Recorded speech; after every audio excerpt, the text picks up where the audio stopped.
Hey guys, so today we're going to do the introductory to the NV4500 swap. You seen me get it in the other video that I'm going to post, or that I posted, and yeah, so today we're going to do this in stages because I've heard the pedals are really frustrating to do, and I know that they were time consuming to pull out because in the parts truck I pulled it all out, but anyways on this one I'm just going to swap the pedals. I pulled everything out of the parts truck, steering column, the whole pedal assembly and everything. So anyways, we're going to start off with the pedals right now, and I'm going to put the master cylinder and slave cylinder in there today hopefully, and I'm just going to tie it up to the firewall in there.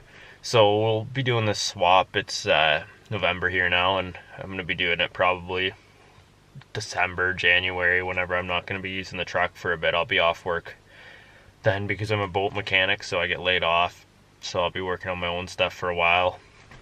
And yeah, so this is introductory. We'll get this stuff in. We're just going to do it in little stages like this over the time. So it's like November 8th here or something. So if, yeah, if you're wondering how long this takes, I'll try and keep a rough timeline of how long it took me.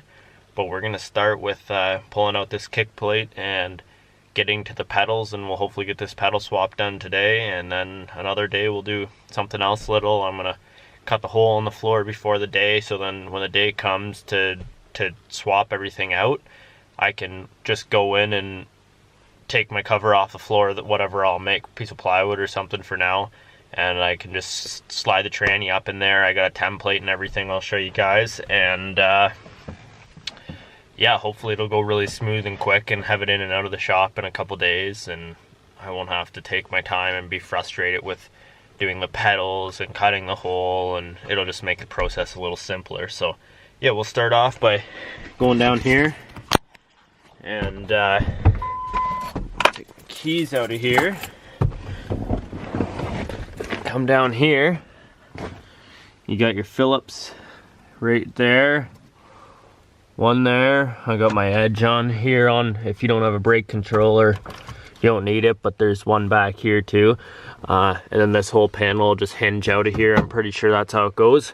So start by taking that off, and then we'll get to getting under here to the putting in the pedals, which are right here.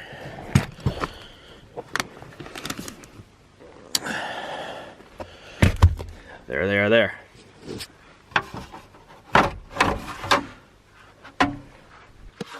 Alright, so getting under here, you go up right where I have my light there, right there. You take out that circlip, you gotta hit it off with your a flathead or something, and you have to pound out this shaft right there. Where is it? Get a better view. This shaft, it has to go out this towards the passenger side over here. Where can we get to? The other side of your shaft is up in here, right there, where you can see a little bit of grease up there, and it has to go out this way because you can't push it this way or this way because you'll hit the firewall. You got lots of space over here. That's a circlip.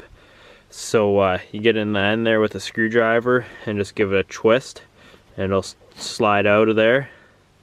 And now you can shove your shaft through so we can get the pedals in. Alright, so once that circlip's out, you have to get that pin out, and that pin does not want to slide out. So what you're going to do, what I found was the easiest after a lot of trouble and trial and error, and a lot of people do not ever specify in their videos how to do this, because I think since it's such a bear of a job, so I found the easiest thing was right here. Take this bad boy, bring it in here. He is right there, has a leverage point. You bring it up into there, and you, I can't show you it, but you pry like that against the end of the hole where where your pedal goes through there, and it'll push it out the other side. As you can see right there, it's sticking out there. And then you can get on that side. You put your bar, excuse my camera and lighting here, it's very hard to get into. You'll realize when you do it. You put that there. Then you can get your bar in on this side. Get it against that thing, and you can start. There's a little pry on it, and you can start bringing that rod out. So you bring that rod out all the way over, and your pedal will fall down. You got to make sure you undo your brake pedal linkage too. I'll do that now. So undo your brake pedal linkage. Use my subwoofer wires. Get that in there.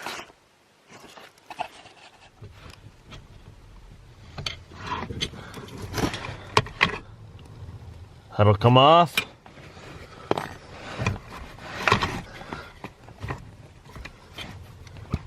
And there's a washer.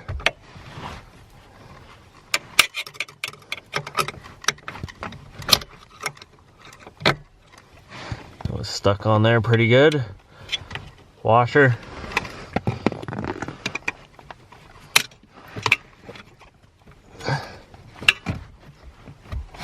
And then you're with just an open rod there, and it'll slide off when we pull the pedal off.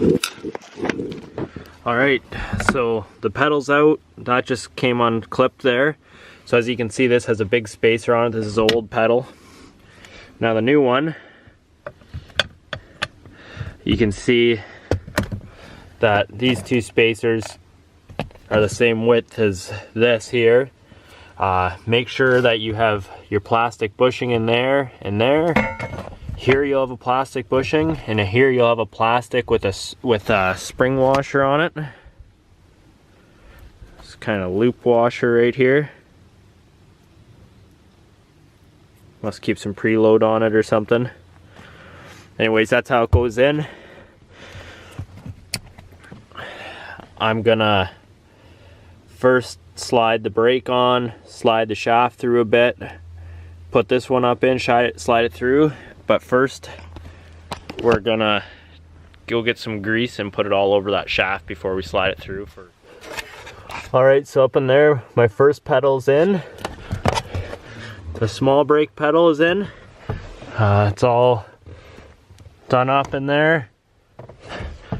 That's about the hardest part, was getting that first brake pedal in. Now, make sure you got your bushings on. Got some grease on there now. And then we'll slide in the clutch pedal and then slide that pin through. Alright, so they're in. This is caught up on some wiring that was in there. I still got to put the circlip back in. But you'll find that the biggest hard part of your job is lining up that first brake pedal when you start sliding it through. I laid underneath, put the brake pedal in, and then I started sliding that pin and wiggling. Once you get that through, then it's nice and straight, that pin. You get the clutch pedal up in there, you really got to squeeze these plastic bushings. Make sure they're pushed in, and you got to push it against the side and then slide it up in so carefully. Those will line up. And then I had to put my pry bar on the end and push pressure on it, and then I had to grab the end of my clutch pedal here and wiggle it back and forth and like this, and then finally that pin started going through. So I got it all the way through, but then the bushing that's on the actual aluminum piece that mounts on your firewall, it pushed out the end and you cannot get it in. I tried everything. I had to actually push the pin back out about an inch or so, put this in, start sliding that pin, and then it started pushing this out again, and then I kind of worked it. Like they have a slit in them so they can open up. So I think it pinched it enough so I could slide in, and then I got the pin through. So that was the hardest part. But anyways, it's all done now. With that grease in there, it slides a lot better. And yeah, I've heard some guys had to do some modifications to their brake lever that it stays on, their brake lights. So we'll see. Mine are still on, so Might have to adjust it a little bit, but hopefully not too bad. So anyways, we're gonna get this pin in the end and then hook up our brake pedal again, and then we'll move on to getting the master cylinder mounted in there. Alright, so we're all in place there. We can start putting that all back together before we can still do the master cylinder after, but I'm going to put this kick panel on and I'll just go underneath. Alright, so for the brake lights, there's a little piece of tape on here that sits on here. You can see where the ball would ride right there for your switch. And it just needs that little piece of tape on there just to make it contact properly. Otherwise, I just messed around with it under there and it shut off, so that's all good. It's your automatic brake pedal. You can get rid of that now. Alright, so now we're going to go under here, underneath, behind there, pop out that plug. It's, you just push it outwards, it's barbed to go outwards, so we'll pop that out and then we can mount our master cylinder. Alright, there's an open hole in there. You'll find, that's what that looks like right there. I just hit these with a hammer and it pops out in case I would ever need this thing. I can't see why I would ever want to swap back to an automatic, but I'll keep it in the box anyways. Or if I decide to sell my swap, complete swap, you pull out your, if you're getting just a business venture for you, if you got a built auto and you want to sell it, keep all your parts, have a turnkey swap for somebody that wants to put in an auto. So next you come under your hood, there's your hole right there. Make sure your master cylinder is labeled there, it says top on it, so that's the top one, and we'll slide that through and bolt it in.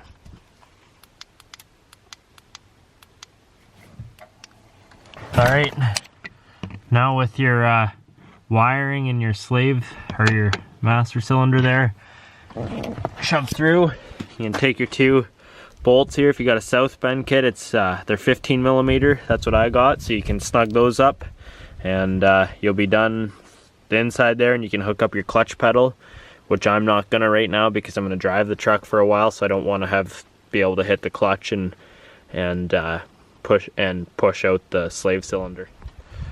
Alright, so your master is supposed to go right here, these two indents right here and here, but my wiring harness is in the way and some stuff, and I really like the location over here a lot better. It's not interfering with anything, it'll be easier to fill and stuff, and all in all it's just self-tappers, right? So we're just gonna put it right here and self-tap it on. Alright, so she now has 3 pedals. Coming over here, got our master cylinder in there. I just use those self-tappers, put the reservoir there, and I just put the master or the slave here, and I put some zip ties around it so it doesn't come out with a bolt in it. And when it comes time to do the swap, we'll bring that down. So that's as far as now. We got the clutch pedals in and the master and slave roughed in. Alright guys, so that's about it for part 1 of the 47RE to NV4500 swap. As you can see in the background here, it was snowing when I was doing the swap, and now there's snow all over. So that's about it for my outside work that I'm going to do. I'm going to do the rest inside. But yeah, that's the pedals installed, the master and slave installed, or the slave zip tied under there, as you can see. So when it comes time, we can just slide it right down there and bolt it in. And yeah, I think that's all for that. So I hope you enjoyed part 1, and if you want to see some more of these videos, please give me a rate, and especially give me a subscribe if you want to be notified for when I start uploading the other parts of this video. I appreciate it. Thanks guys.